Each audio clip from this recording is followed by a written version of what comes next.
Bismillahirrahmanirrahim. Assalamu alaikum, dear students.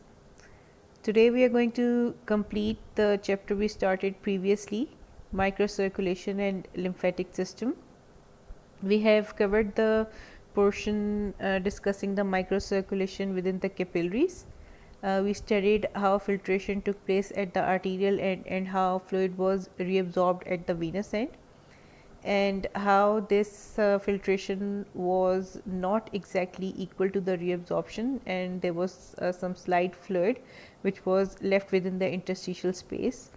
And we also discussed the Starling forces which were responsible for filtration and reabsorption at both ends of the capillary.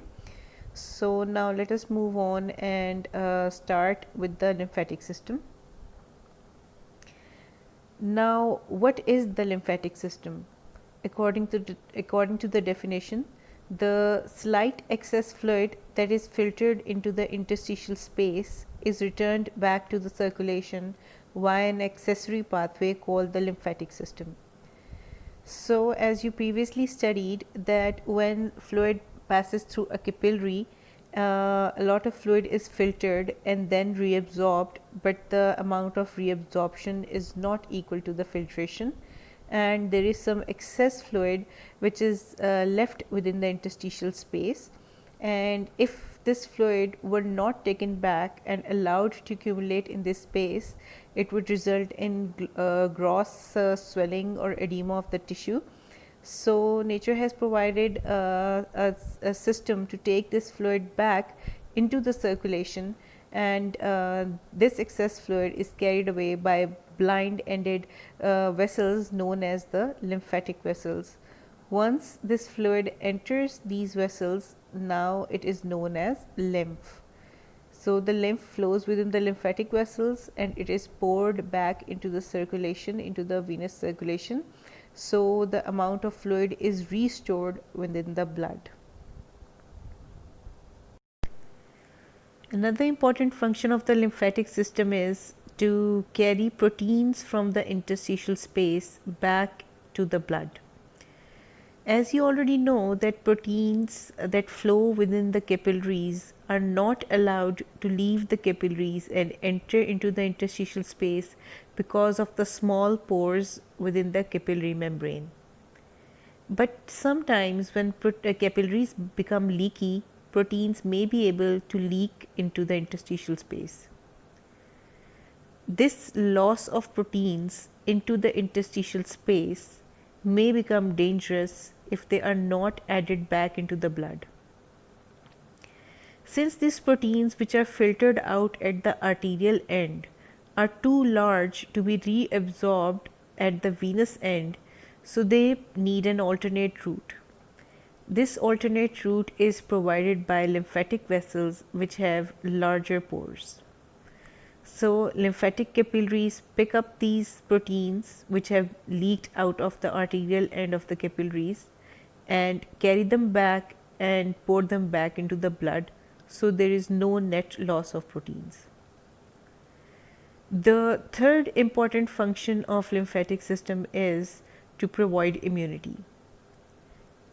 As any bacteria or any pathogen which is present in the interstitial space is very large to enter into the blood vessels, but it is easily taken up by the lymphatic vessels.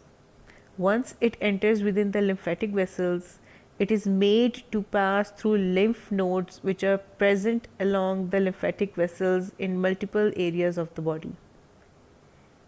Here, these lymph nodes combat these pathogens and bacteria with the help of B cells and T cells present within them, and filter the lymph which is flowing in the lymphatic vessels before pouring it back into the blood. In this way, it purifies the lymph of any pathogens or any bacteria before pouring it into the blood to avoid infections. So, let me summarize. Lymphatic system has three main functions. One, it carries back the excess fluid which leaks out at the arterial end of the capillaries. and is not reabsorbed at the venous end and stays within the interstitial fluid. This fluid is then reabsorbed and carried back and poured into the blood. The second important function of the lymphatic system is that it also carries leaked proteins from the interstitial space and pour them back into the blood, so there is no net loss of proteins from the plasma. Thirdly, it also picks up bacteria, pathogens, etc. from the interstitial space, carries them to the lymph nodes where the white blood cells combat these or kill these pathogens, and the purified lymph or filtered lymph is poured back into the blood. In this figure you can see that blood flows into the met arterioles, then moves into the capillaries and is filtered out at the arterial end. This is due to the high hydrostatic pressure at the arterial end. Then as the blood moves towards the venous end of the capillaries, this fluid is reabsorbed. Since the filtration and the reabsorption are not equal, some fluid is left behind in the interstitial spaces. This fluid is carried away by special vessels known as the lymphatic capillaries. You can see the lymphatic capillaries in this vessel in green color. These lymphatic capillaries are blind-ended. What is meant by blind-ended? You can see that as these lymphatic capillaries branch, they do not join to some other vessel at their free end. इसका क्या मतलब है कि ये अपने free and पे किसी और वेसल के साथ ज्वाइन नहीं करती बल्कि एंड हो जाती हैं. They are blind ended. These lymphatic capillaries carry this excess interstitial fluid towards larger lymphatic vessels. These larger lymphatic vessels then drain into thoracic duct, which carries this lymph to the venous part of the circulation.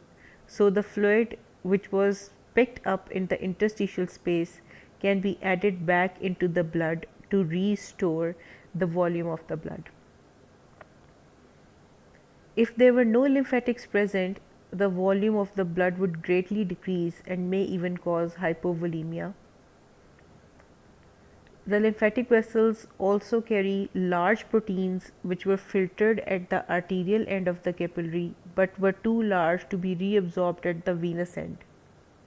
These proteins are also carried away by lymphatic vessels, so they can be poured back into the blood, so there is no net loss of proteins.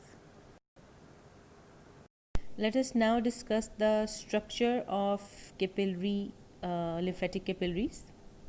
Their structure is very much like the blood capillaries. They are also made up of a single layer of endothelial cells.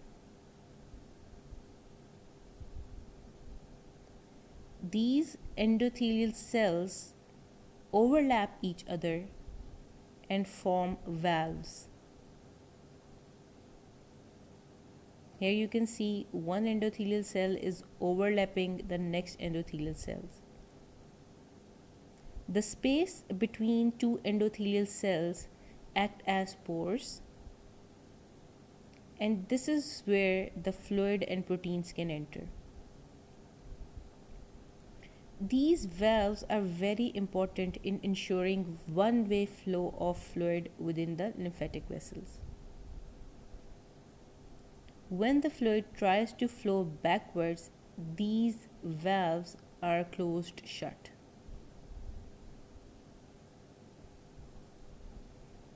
Another important arrangement around the endothelial cells are the anchoring filaments.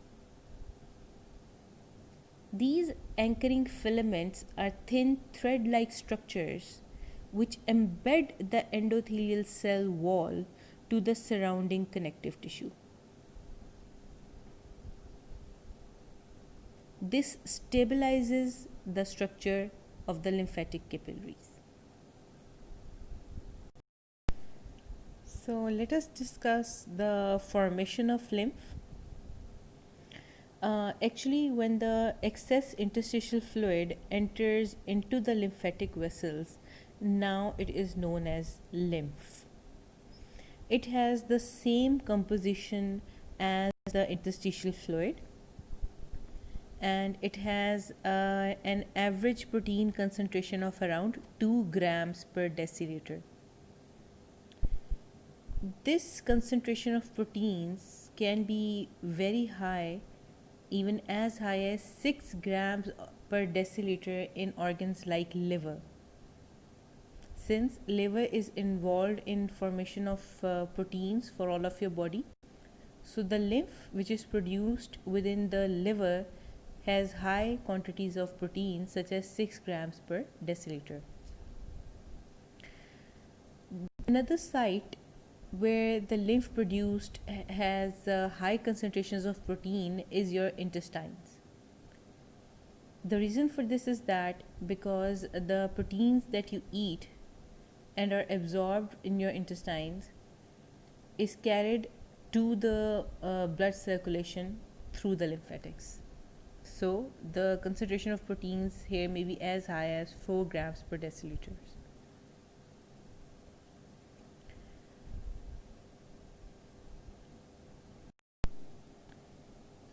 So your the rate of flow of lymphatics is around 120 ml per hour or 2 to 3 liters per day. Imagine your lymphatic vessels carry away around 2 to 3 liters of fluid per day from your interstitial spaces. If your lymphatics weren't present or weren't working properly, you'd have around 2 to 3 liters of fluid within your interstitial space per day, and that would result in massive edema or swelling, and would also reduce the amount of blood which is circulating within your circulation. The volume of blood would decrease and may lead to hypovolemia and its complications. So let us discuss what are the factors that affect the flow of lymph through the lymphatic vessels. The first and the foremost and most important factor is the interstitial fluid pressure. So you might remember from the previous lecture that interstitial fluid, what is interstitial fluid and what is its pressure. So interstitial fluid is the fluid which is present between the cells and outside the capillaries, and this is the fluid which exerts a pressure of around -3 millimeter mercury in this space.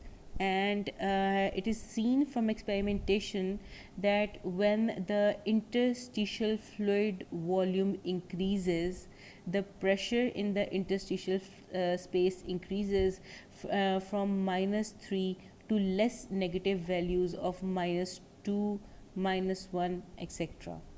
So what happens is this reduction in the negativity of the pressure, or this increase in the interstitial fluid pressure, causes increased flow of lymphatics. How is that so? So when there is excess volume of interstitial fluid, the cells present in the interstitial space, they in fact the cells present around the lymphatic vessels, they swell up, and the connective tissue also swells up. And if you might remember from our previous discussions, there were present these anchoring filaments which were at one end attached to the endothelial wall of the lymphatic vessel, and at other end they were attached to the surrounding connective tissue and the cells. So when the cell swells up, what happens, it pulls the anchoring filament towards it, which causes the pores to widen and open and allows more fluid to enter into the lymphatic vessels and carry away this excess fluid until the pressure falls back towards normal, which is around -3 millimeter mercury. So let me explain again कि lymphatic flow को determine करने वाला सबसे बड़ा factor है interstitial fluid pressure. Whenever there is raised in volume of interstitial fluid, there would be increased interstitial fluid pressure. and you know that the normal pressure is -3 millimeter mercury, and when this pressure is raised it moves towards lesser negative values, that is -2 and -1, and the fluid which accumulates in this space causes the swelling of the connective tissue and the cells. When these cells and the connective tissue swell up, they pull the anchoring filaments towards them. The anchoring filaments, when they are pulled, they also cause the endothelial cells to be pulled away, and the pores between the endothelial cells open, and a large volume of interstitial fluid flows into the lymphatic vessels, thus increasing the lymphatic flow. Second important factor which increases the lymphatic flow within the lymphatic vessels is the lymphatic capillary pump. So when the lymphatic capillaries drain into larger lymphatic vessels, there is a special mechanism in these larger lymphatic vessels. There is present smooth muscle in the walls of these lymphatic vessels, and like all smooth muscles, the smooth muscles of large lymphatic vessels have the ability to contract. So when there is lymphatic fluid present within the large lymphatic vessels, it causes them to stretch, and as you know, when smooth muscle is stretched, it recoils or contracts as a response. So these lymphatic vessels contract and act like pump and push the lymphatics towards back towards the heart to be drained into the blood. So the second important factor which controls the lymphatic flow is the lymphatic capillary pump. So let me repeat that small capillaries drain into large lymphatic vessels. Smaller lymphatic capillaries drain into large lymphatic vessels. These large lymphatic vessels have smooth muscles in their walls. So these smooth muscles, when dilated due to large quantities of lymph, recoil or contract, as a result of which lymph is pushed forwards and the flow of lymph within the lymphatic vessels increases. The third important factor which controls the flow of lymphatics through the lymphatic vessels is external compression. So this external compression can be by the muscles which are surrounding the lymphatics, or due to any large blood vessels such as the aorta present around the lymphatic vessels. So when the aorta pulsates or contracts, it squeezes the lymphatic vessels and causes the lymph to flow within them. The muscles which are present around the lymphatic vessels squeeze and cause the lymph to be pushed along the lymphatic vessels. Other than that, any external compression causes lymph to flow within the vessels, such as any tight stockings or compressions or bandages tied around any limb would cause increased lymphatic flow within the lymph vessels because of being squeezed or compressed. So let us sum it up that the factors which are involved in the increased flow of lymph through the lymphatic vessels. The first one is the interstitial fluid pressure. As I mentioned before, that when the interstitial fluid pressure increases from -3 to lesser negative values, it causes the tissues to swell because of increased interstitial fluid, and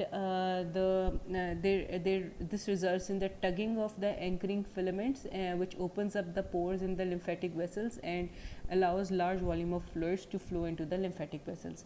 On the second, we have lymphatic pump. So as I mentioned before, that large lymphatic vessels have smooth muscle in their walls which allows them to contract. Even small lymphatic capillaries have some actin and myosin fibers within them which allow even small lymphatic capillaries to contract and flow the blood towards larger lymphatic vessels. Thirdly, the factor which controls the flow of lymphatic fluid is the external compression. It can be due to surrounding skeletal muscles muscles, or due to the movement of body parts, or due to the pulsation of large arteries such as aorta present around the lymphatic vessels. And it can be also due to compression of the lymphatics or surrounding tissues by any object from outside the body. This could be any bandage, tight stockings, etc. So another important question is, what are the functions of the lymphatic system? So the first important function is that it returns the fluid from the interstitial space back to the blood, and if this function were not present, there would be large quantities of fluid present within the interstitial space, causing edema and also hypovolemia within the circulation.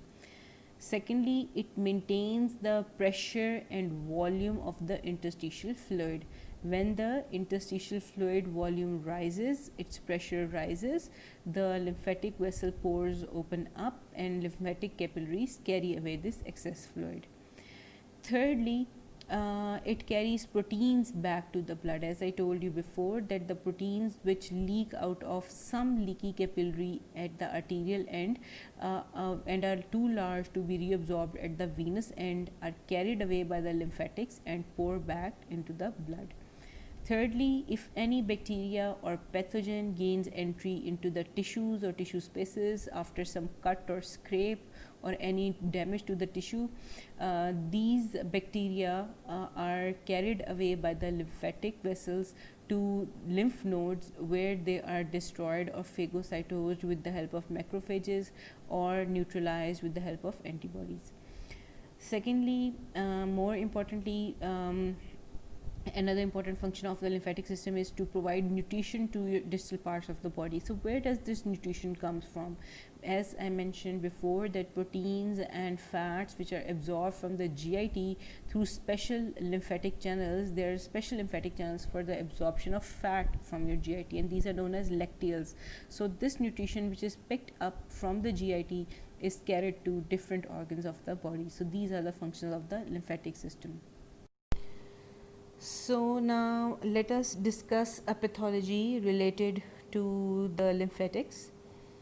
Whenever too much lymph or interstitial fluid is being produced, so much so that it cannot be carried away by the lymphatics, it results in the accumulation of this fluid within the interstitial spaces, and this results in swelling, which is known as edema.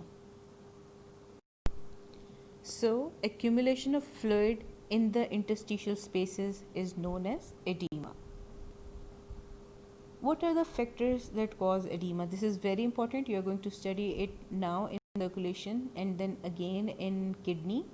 So, and you might be asked questions from this part of circulation. This is very important. That what are the factors that cause edema? So, if you remember, we studied 4 Starling forces in previous lecture. Let me just revise it for you. First of all, there is capillary hydrostatic pressure, which is due to the force of blood which is flowing in the blood vessel, and it is an outward force. And secondly, there is plasma colloid pressure, and it is due to the presence of proteins within the blood, and it is an inward force and it causes reabsorption. And outside the capillary, we have the interstitial fluid hydrostatic pressure, and it is due to the fluid present in this space. And also it is an outward force because it is negative, -3 millimeter mercury. And then we have another force, which is the interstitial fluid colloid osmotic pressure, due to the presence of proteins in the interstitial space. So these are the 4 forces which we have discussed before, and let us see that how the imbalance of these forces causes increased filtration and increased amount of fluid in the interstitial space. Let us discuss them one by one. So first of all, we have elevated capillary hydrostatic pressure. So when the pressure within a capillary increases, it causes large amount of fluid to be filtered out at the arterial end. this fluid amount is so large that it is not being properly reabsorbed at the venous end, and it also exceeds the capacity of the lymphatics. So now as a result, fluid starts to accumulate in the interstitial space, and the diseases in which this can occur is increased blood volume, suppose after large infusion of any IV fluids, or due to congestive heart failure, since there is increased pressure within the veins and within the capillaries due to a poor functioning of the heart. This results in increased filtration of fluid. Secondly, we have decreased plasma colloid osmotic pressure. Now what happens is, if due to any reason there is decreased number of proteins within the blood vessel, these proteins are not enough to apply enough osmotic pressure to keep fluid within the blood vessel, as this is an inward force. So when there is decrease of this force, more fluid is filtered out, and this amount is so large that it cannot be carried away at the venous end, reabsorbed at the venous end, or carried away by the lymphatics, and this volume stays in the interstitial space and causes swelling or edema. So the main causes of decreased proteins in blood is initially malnutrition, that is, any person who is not taking adequate diet or is taking a diet which is very poor in nutrients, especially proteins. So the concentration of proteins in their blood falls, and the plasma colloid osmotic pressure falls, which causes edema. And secondly, it also results in liver diseases, because in liver disease the liver is now unable to form proteins, and most of your plasma proteins are formed within the liver. So in case of any liver disease, then concentration of proteins in your blood falls, which results in edema. Thirdly, kidney disease. So what happens in kidney disease is that the basement membranes of the kidney glomerulus or kidney capillaries are destroyed, and the proteins leak out of the kidney capillaries of kidneys and are washed away or are excreted from the body in urine, and the total concentration of proteins decreases within the body. So these conditions lead to edema or accumulation of fluid within the interstitial space. Third, we interstitial fluid colloid osmotic pressure.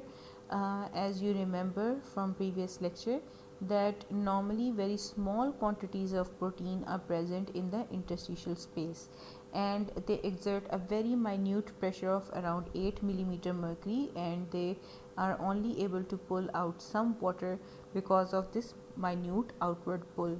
But if due to any condition there is increased concentration of proteins within the interstitial space, this pressure from 8 millimeter mercury rises to greater values and results in greater filtration of fluid into the interstitial space.